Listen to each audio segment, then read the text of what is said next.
guess there are no other presenters here.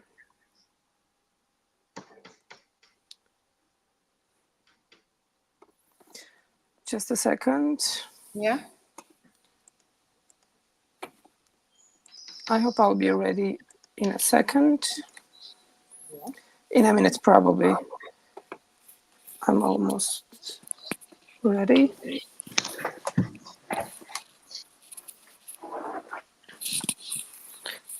But I'm having problems with Jitsi, so I hope it's gonna be okay.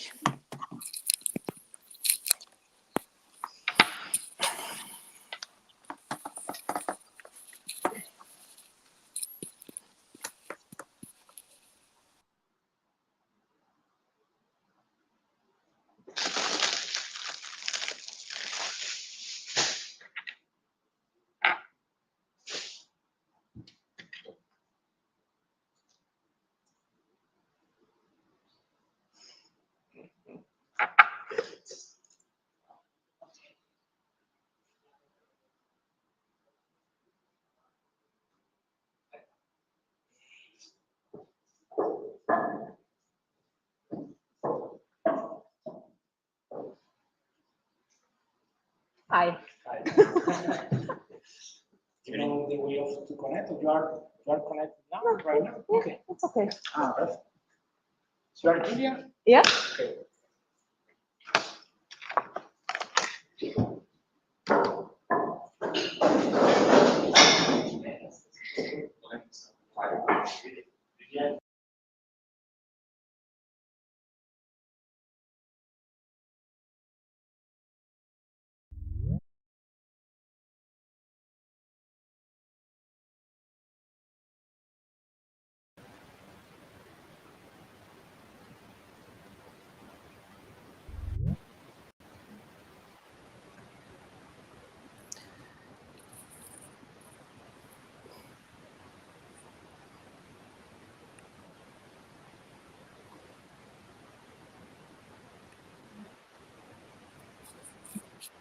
I guess I've solved my problem, so I'll be able to share my screen soon. Yes, it's here.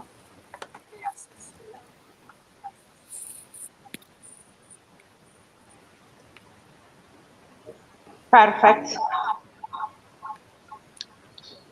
Just a second. Okay. Okay. Okay, I can start now. It's okay.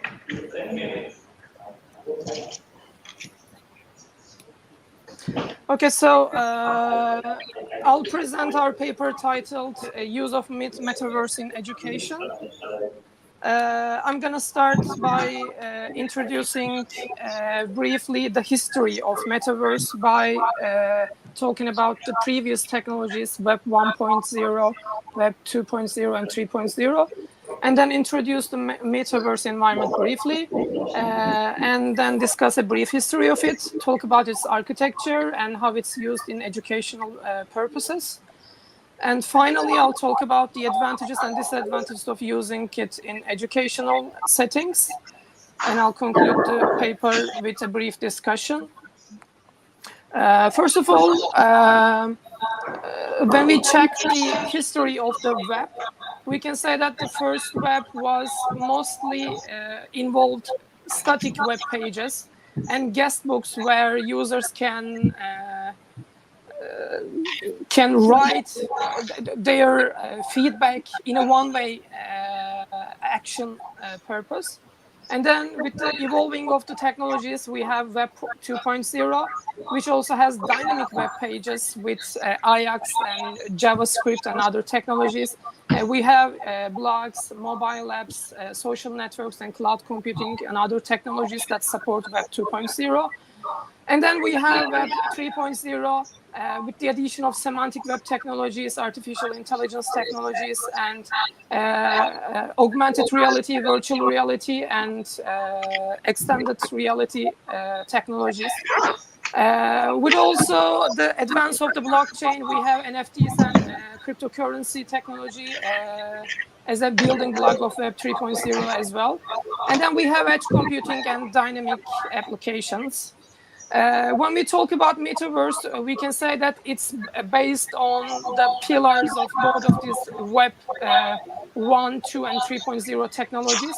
So it's a combination of them, and it's much more of that with some extensions as well. I've talked about this when I was talking about the figures, but as a brief definition, I can say that metaverse can be defined as the verse in the digital environment, where you can have a digital copy, digital identity of yourself, and you can perform some actions using these technologies. When we check the brief history of Metaverse, we can say that it goes back to the 1970s with the release of the book Dungeons and Dragons. It has a movie and a game version of it and animated series version of it. And then in 1980s, we have the novel Neuromancer. And then in 1992, we have the novel Snow Crash, which is the first time that the term metaverse was used. And then there are also a lot of computer games, online virtual world games that are multiplayer games. We have Second Life and Pokemon Go as the top examples, but there are a lot of different games in this regard. And then when we talk about the metaverse architecture, we can say that there are 7 layers. At the bottom, we have the infrastructure layer, which has the 5G and 6G technologies that are the basis of it. And then we have the human interface layer, which has the mobile devices, wearable devices technologies, where humans interface with the metaverse. And then at the decentralization layer, we have edge computing, artificial intelligent agents, microservices, and blockchain technologies. At the 4th layer, we have spatial computing. Here we have the virtual reality, augmented reality, and extended reality technologies, 3D engines, and so. And then above this layer, we have the creator economy. Here we can say that the users can create a lot of content, so they can use the design tools. And there are asset markets where the users can share their contents, such as the NFTs. And above this layer, we have the discovery layer, where we have the ad network, social creation, ratings, and so on. And above all, we have the 7th layer called experience. At this layer, the user can have the utmost experience at the metaverse. Here, there are computer games, esports, theaters, shopping activities, and users can do all of these activities in an online world. And when we come to the use of metaverse in education, we have performed a search in the mostly used Web of Science and Scopus databases, and we have identified 7 studies related to the educational field. And here I'm going to briefly talk about them. The first study is conducted in Korea with 336 primary school students, and the experiences and attitudes of students regarding metaverse usage was observed. And the findings showed that almost 98% of the primary school students have experience with the metaverse, and almost 96% of them consider it closely related to their daily lives. This is because of the Korean government's policy of integrating metaverse in education. At the second study here, an aircraft maintenance simulation was developed based on virtual reality and metaverse settings. And it's compared with traditional video training-based approach. And the results show that students had higher knowledge tests than the control group. By the way, my voice is echoing a little bit. I don't know why, but I'll be glad if other listeners can mute their microphones. Okay, it's better now. Thank you. And in the third study here, it is conducted in dentistry education. And here the operating room environments of the dentistry education has been simulated. And in this way, students gained experience with simulation for performing surgeries. At the next study here, it is also performed in Korea. Korea is one of the top countries that work on Metaverse. So here, there is a training course conducted in Korea. And here it's conducted in the medical field. And they worked on a lung cancer surgery example. Again, it's a simulation using Metaverse. Here is another study that is based on the virtual verse in Metaverse technology. And it's used in language education this time. And here it's found out that a classroom model for task-based teaching methods can be very useful for language learning. And the last two studies here, the first one is again a virtual reality production experience for developing instructional content, for improving pre-service teachers' technological preparation, critical thinking, creativity, collaboration, communication, and pedagogical perceptions on digital citizenship. And then the last study is on determining the main variables affecting the confidence in the future use of Metaverse in the educational field. And here they found out that the lack of understanding Metaverse, the lack of belief in the current technology, and lack of awareness about the application of Metaverse in education are some of the main findings that affect the usage of Metaverse in future studies. And finally, we analyzed the advantages and disadvantages of using these studies based on the limited number of resources available in the literature. First of all, by providing realistic and rich educational experiences for learning, we can facilitate the relationship between real world and virtual world for learning by doing and learning by living, so users can have enhanced experiences.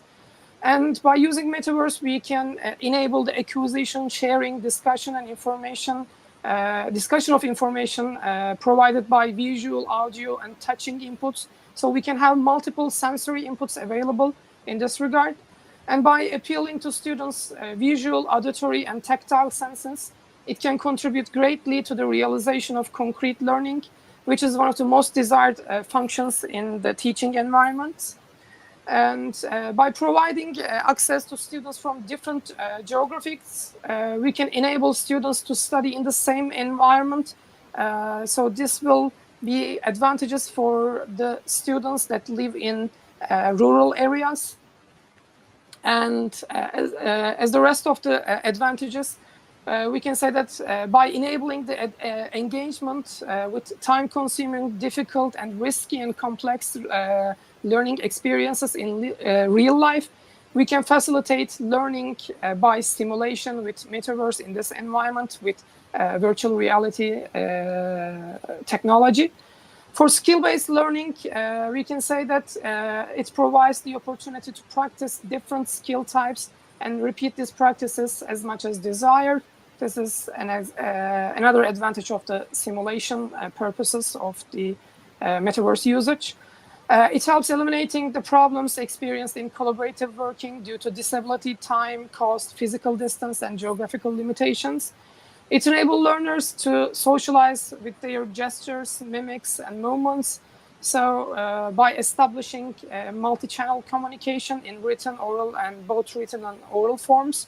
So it facilitates social learning.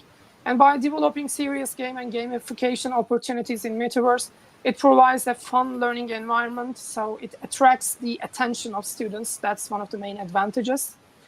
So when we come to the disadvantages, we can say that it's necessary to analyze the knowledge levels of the learning stakeholders on Metaverse. So since this is a new technology, the knowledge level of the stakeholders may differ, and their also belief about the use of Metaverse in education may differ. So we may have to eliminate the lack of knowledge and misunderstandings of the stakeholders. From a technological point of view, from a technological, I was here. From a technological point of view, developing Metaverse environments is a time-consuming, expensive, and extensive process because you have to meticulously design every detail in this environment. So it takes a lot of time. And when it's examined from this aspect, we can say that a large team of pedagogues, teachers, learning content developer, experts, 3D designers, software developers, graphical designers should work together in harmony. This is very important that all stakeholders work in collaboration. So instead of completing the learning tasks assigned to them, learners using Metaverse may start to spend time much more on the fun and interesting elements, such as the games. And in this regard, the problem of time wasting may arise because students have a tendency to spend time on fun activities. So the learning activities should involve also fun and interesting elements inside of them. Problems may arise regarding learners' level of knowledge on information technologies, especially due to lack of computer usage, knowledge, and intrinsic motivation. So in this regard, the technology usage of the students should be high. There may be also problems related to cultural and social differences of the students or all the stakeholders. So that may affect the learning and socialization and cooperation processes of learners. There may also be ethical problems, such as using slang expressions, insulting, bullying, and humiliating each other. So communication is really important between learners. It seems likely that companies in Metaverse also may experience ethical problems with each other and with learners. So there has to be much more work performed in this regard on ethical issues for companies as well, and as well as the learners also. Finally, learners using poorly designed Metaverse interfaces may experience usability and accessibility problems. So the cognitive load of the learners may increase due to the limitations caused by inadequate interface design. So again, the interface design is really important to have much better experiences in Metaverse educational settings. Finally, as a conclusion, we can say that we performed this review as one of the first ones in the literature because Metaverse is developing as a relatively new concept. So we have a limited number of resources available. We analyzed them. And based on our findings, we can say that with its intriguing, interesting, and entertaining features, Metaverse environment provides a lot of opportunities for contributions to distance education, educational simulations, social learning environments, and learning processes of learners. However, there are some open issues that needs to be worked on, such as how to make effective instructional designs in the Metaverse environment, how the learning will take place in these environments, how can we conduct effective assessment and evaluation studies in the educational settings.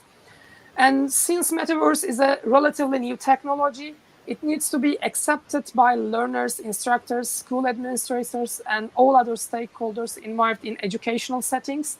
So components and architecture of Metaverse is also in an emerging process right now. So they are not fully realized and adopted by users yet. So there has to be more studies conducted in this regard. And in order to be able to live a Metaverse experience fully and satisfactorily in educational settings, equipments that involve the sense organs needs to be much more usable and cheaper so that they can be accessible for almost every learner. This is also another aspect that may affect the future usage of Metaverse in educational settings. That's all for my presentation. Are there any questions?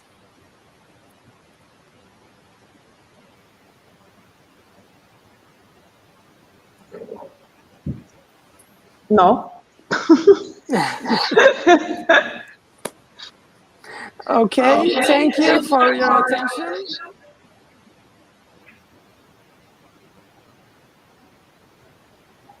Then I guess we can move on to the next presentation. Yeah.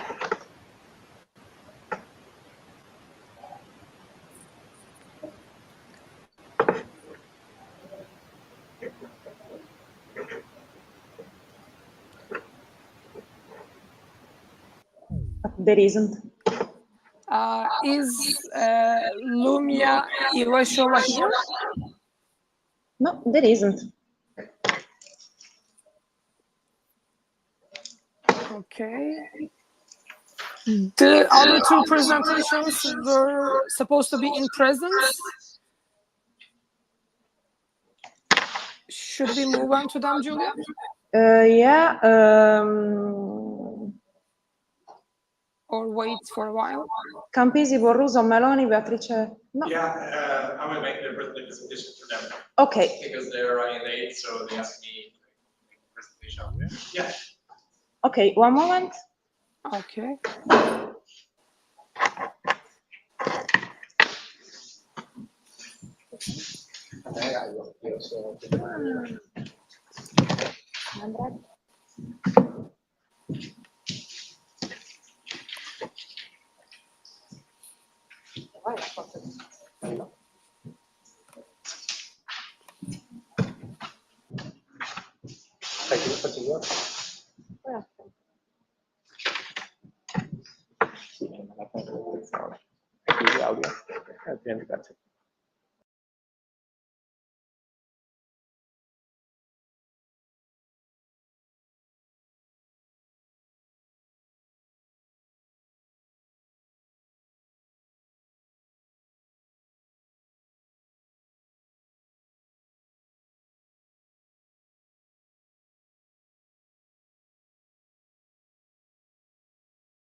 Okay, can you see?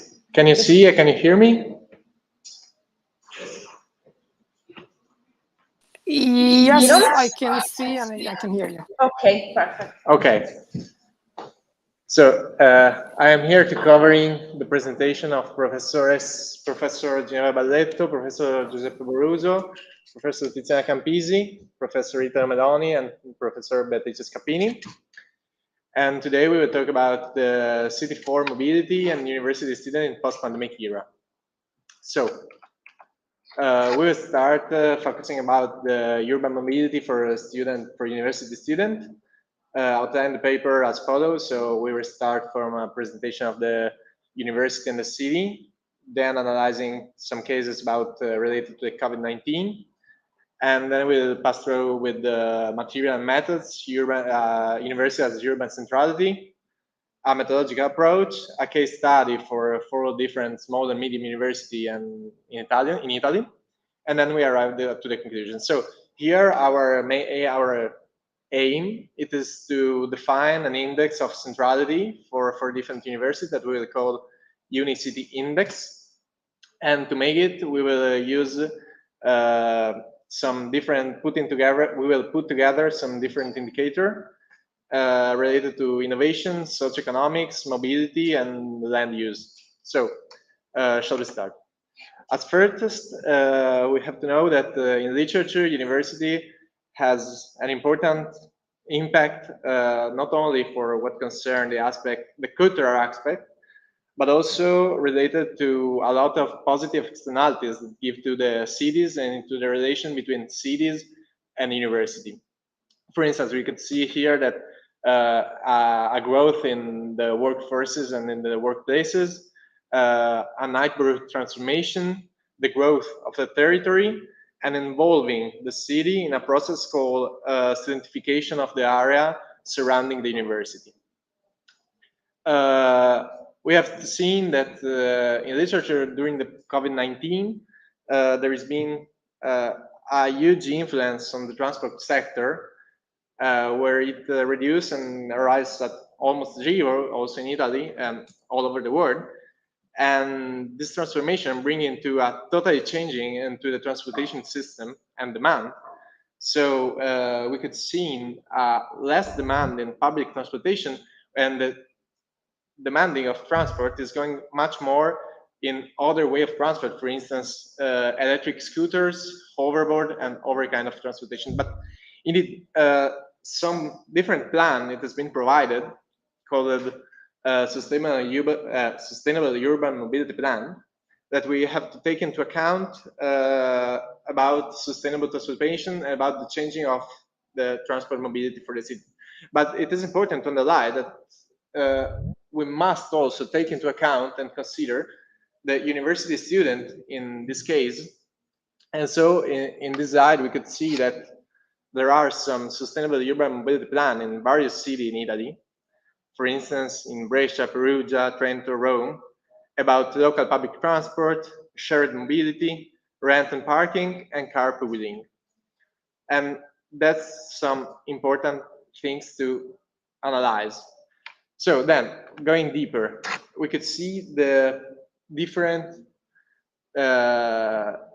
positioning of the university across the Italian country, and we could see that if we have an almost homogeneous situation for the state of the university, where it's homogeneous until north, central region, and south region, there is a much more located of university in the northern part of Italy. And until for the telematic university, that will be more focused, more centralized into the center of Italy, into the central region of Italy. But here we have the evidence that the university are characterized not all, or better, university characterize also the city in term that as higher, the all higher positioning into the city ranking in Italy has a university inside of the city border. And so the university will be a way to grow up all the entire city context into the country system. And we arrived to the definition of our methodological approach related to the developing of this index, urban city index. And we will use the Deming cycle approach to define and to clarify the boundaries of our index, where we want to say that this index will be an index of marginality, of attractiveness of university, starting from several different characteristics of the cities. And we'll handle it as follow. We have, as first step, we have a plan where we have to observe the phenomena, so about the mobility of the university student.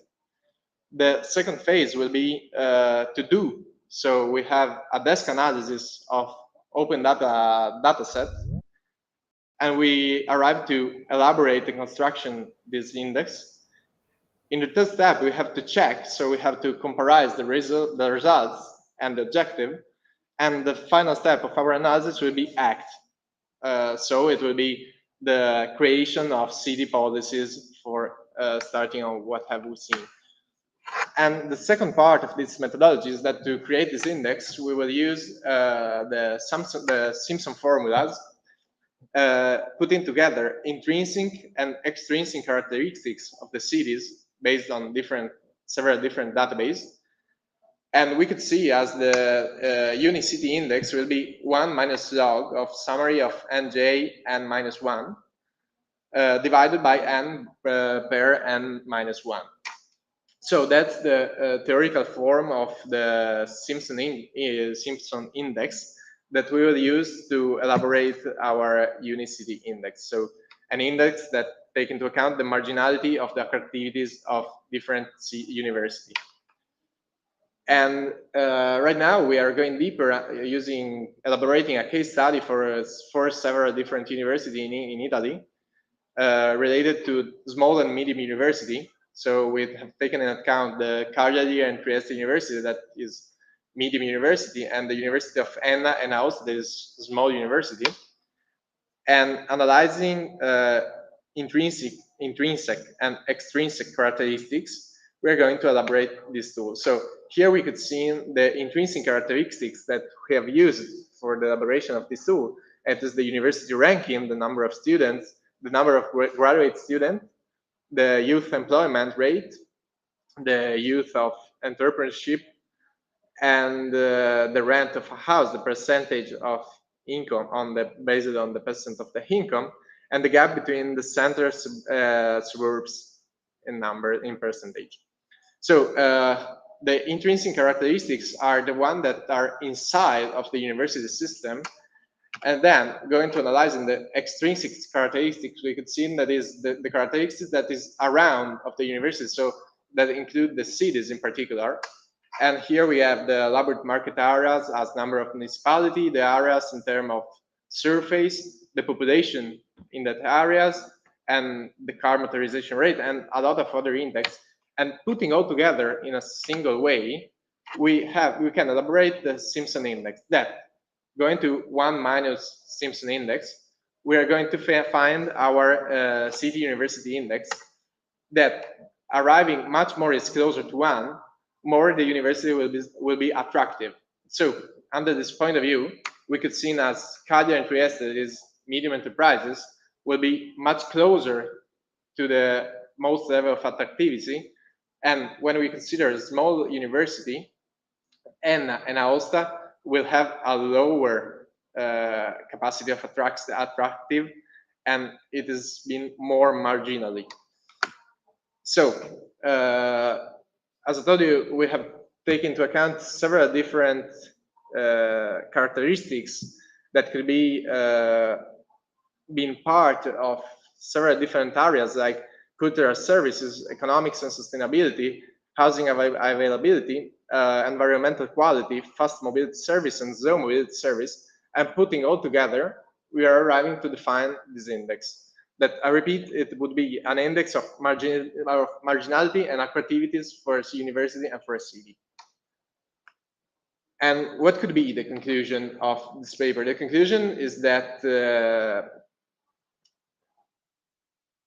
putting all together these different characteristics that we have seen, we can see how the small university have a less attractivity capacity, putting in analyzing the different university.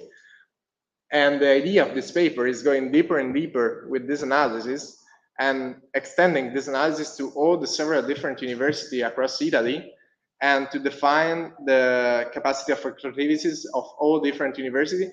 But also we have to take into account that the big university here has a different level, and we doesn't take into account, we don't consider bigger university because there is a lot of different reasons that allow to big university to being attractive. So analyzing simply small and medium university, with this index, we could elaborate a tool that to demonstrate the centrality or nature of the university. And I think that that's it.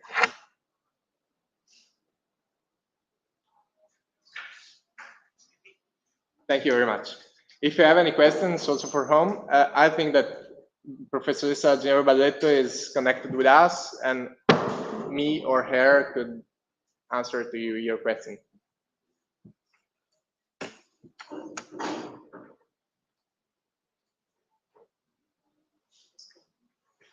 Sí.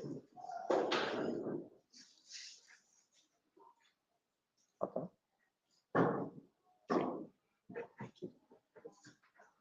Okay, no question, I think. Thank you very much, and I think that that's it. Thank you.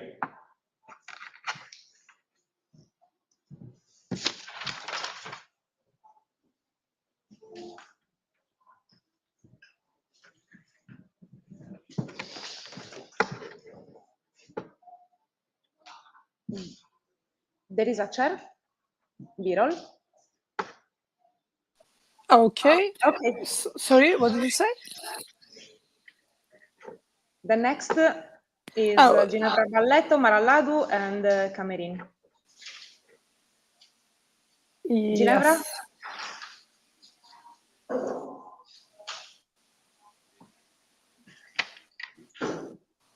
Ginevra?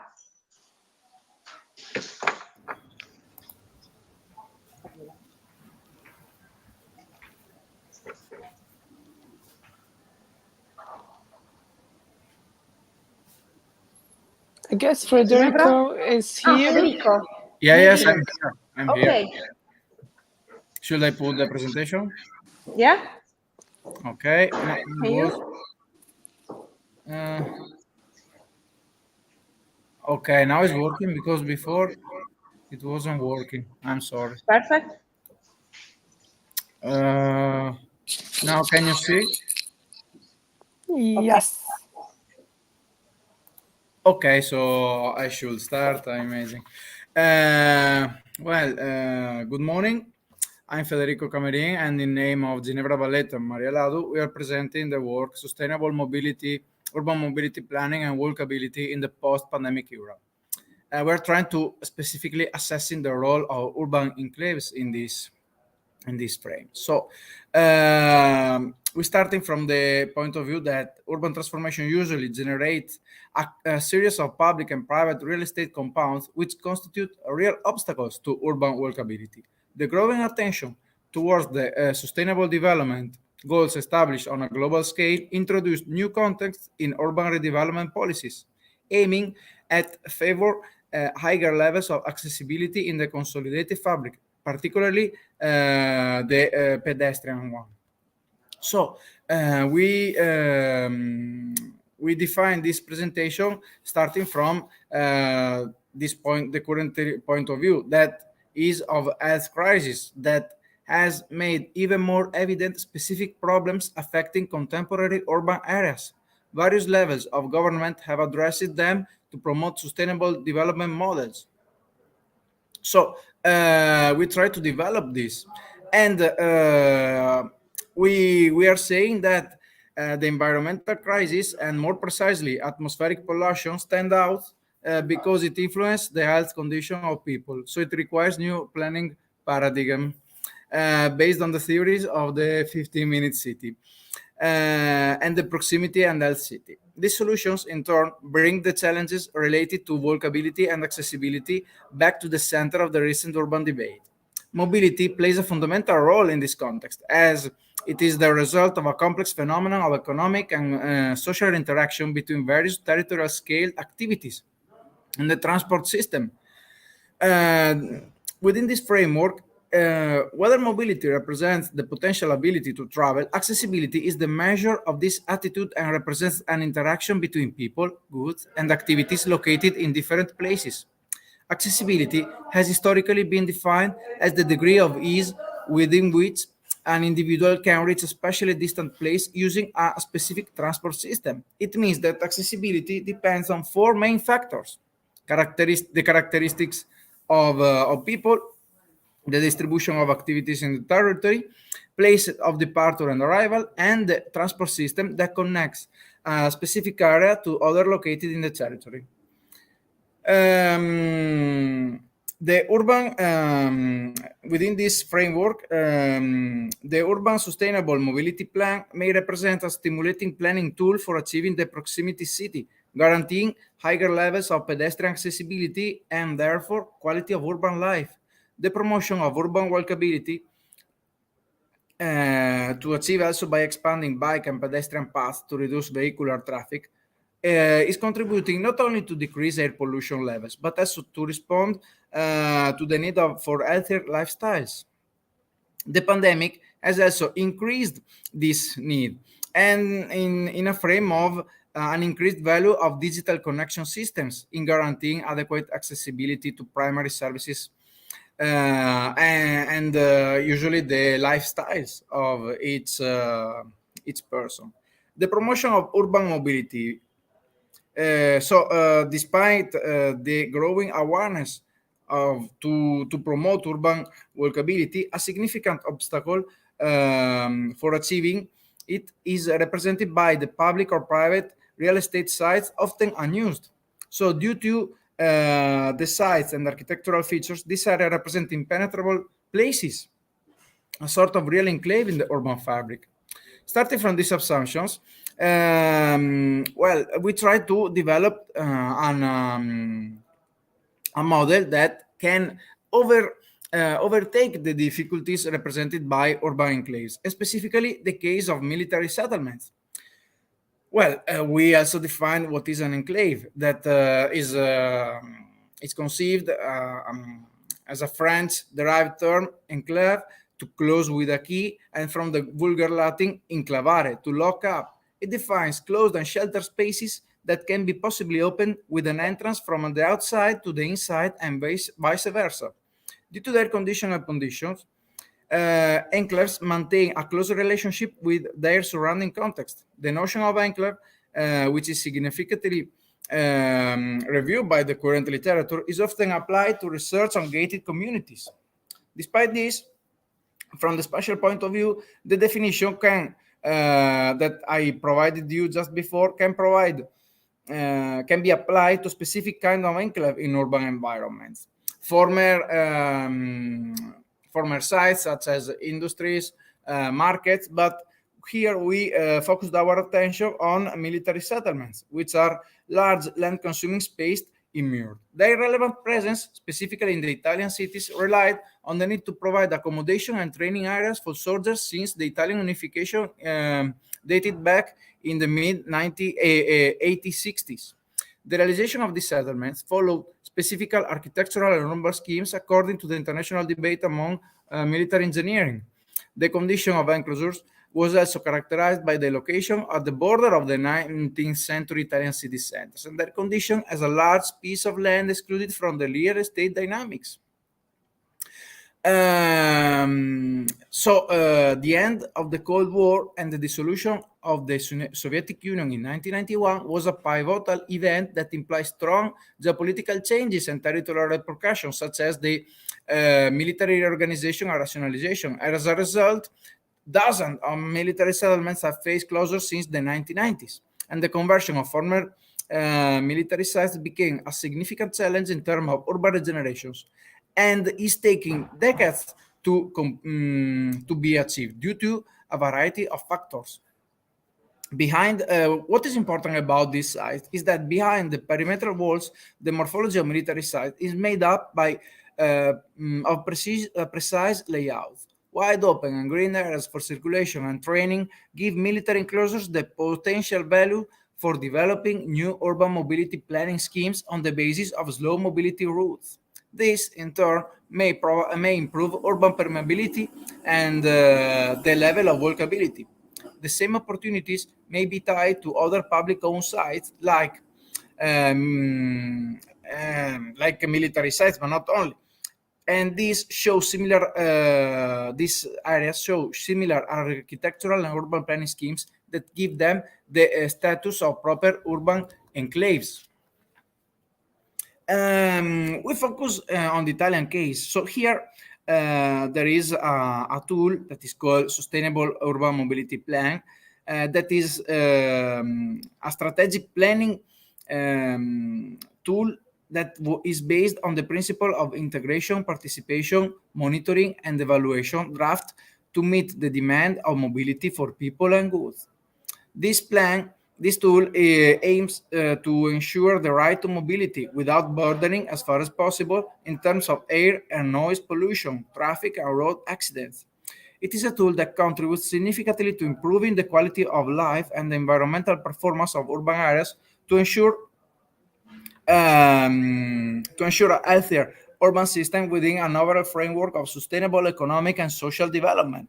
In contemporary cities that are strictly tied to the principle of walkability, this tool can represent a strategic measure to support the realization of new scenarios of walkability.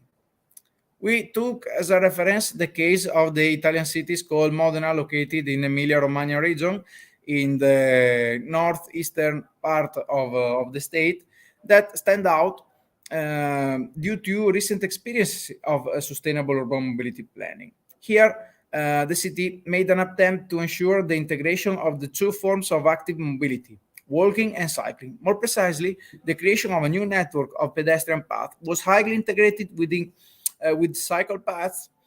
So, plus the ability to recognize the strong interaction between mobility systems and urban development issues.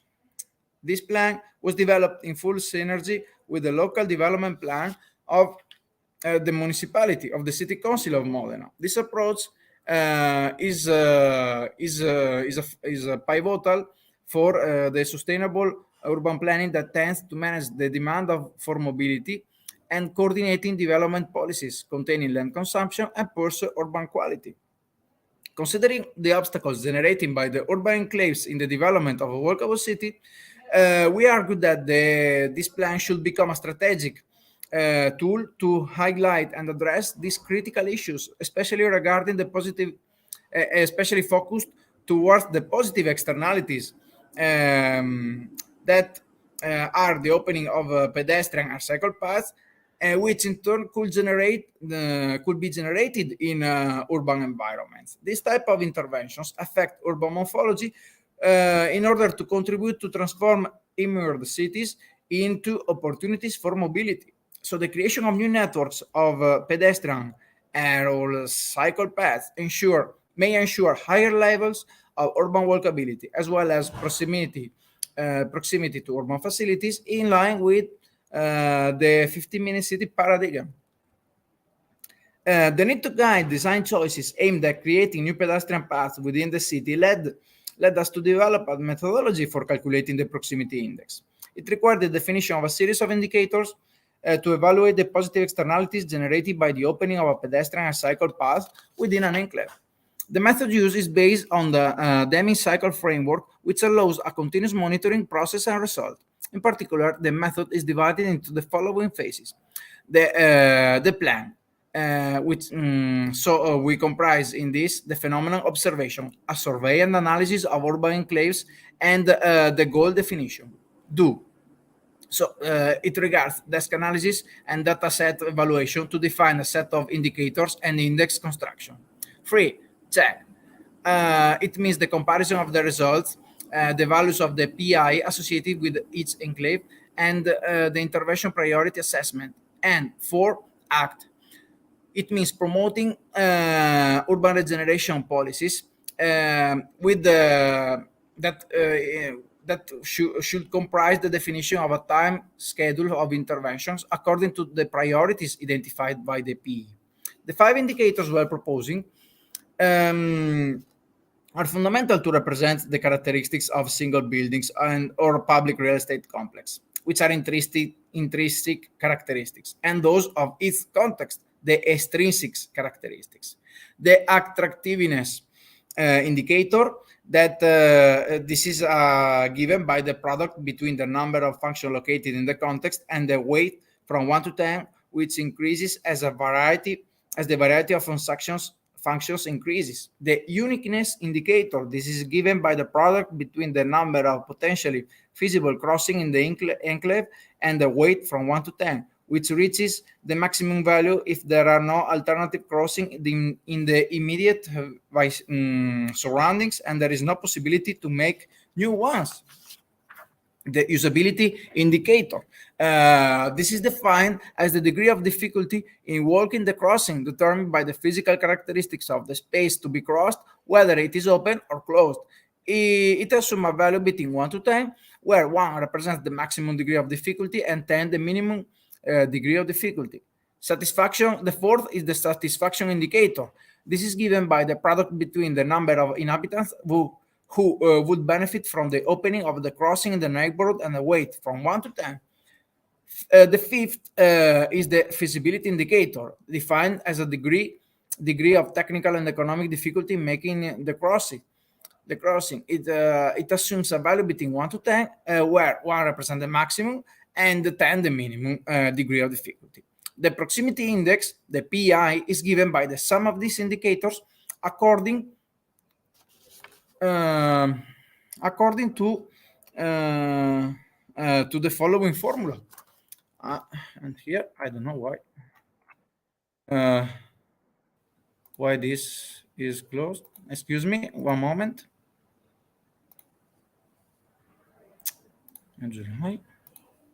I don't know why I cut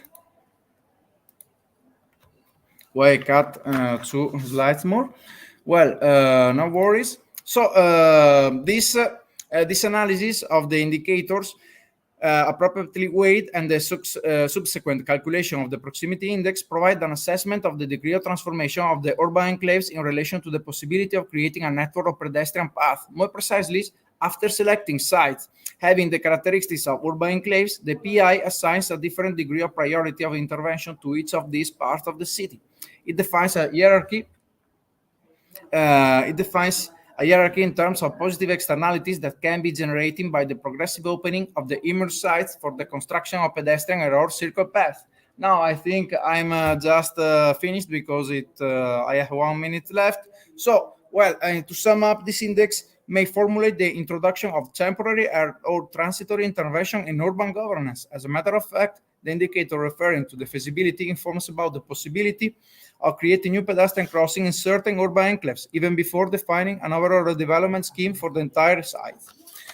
The present study recognized the role of the sustainable urban mobility plan as a strategic tool to integrate the issues concerning the regeneration of urban enclaves within the more complex framework of objectives to achieve through the sustainable urban mobility plan. In line with these perspectives, this plan could indicate the most critical enclaves and the related proximity indexes to guide the realization of a new network of pedestrian paths. The next step of the studies can be the following: choosing an urban setting for the application of the proposed methodology, test on urban enclaves, also taking into consideration the scenarios proposed by the planning tools in force, as the local plan and the metropolitan strategic plan, and eventually defining a time schedule for intervention according to the priorities identified by the PI and the offer of the local public transport. And here I finished the presentation. Thank you so much. And I am here at your disposal.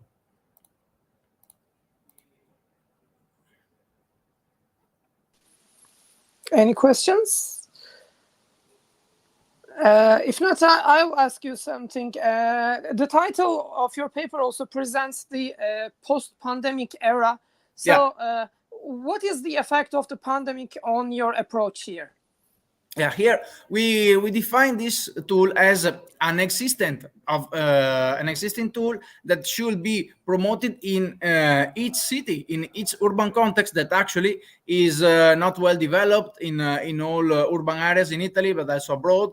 And here we just show that the case of Modena can be exemplified as a good practice to be implemented in other cities. And the pandemic just showed the need to reduce private traffic, vehicular traffic. And this tool is focused specifically on urban walkability and promotes pedestrian and cycle lanes. We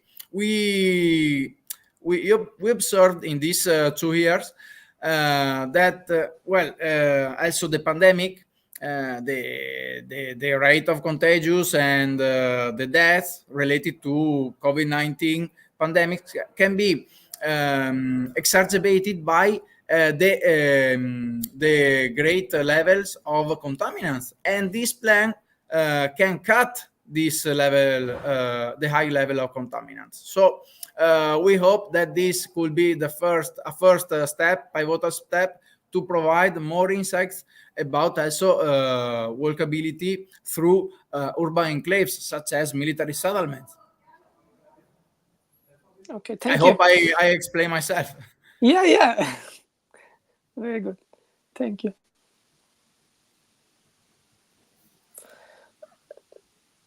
I guess that's all for our session because one of the presenters were not here.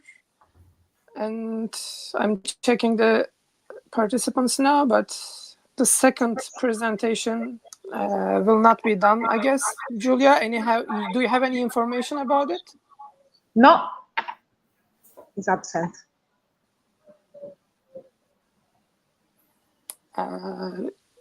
should we close the session or wait for a Yeah. while? What do you think? Okay, thank you. Okay, Okay. thank you so much. See Bye. you. Bye bye. Thanks, everyone. you. Bye bye. Bye.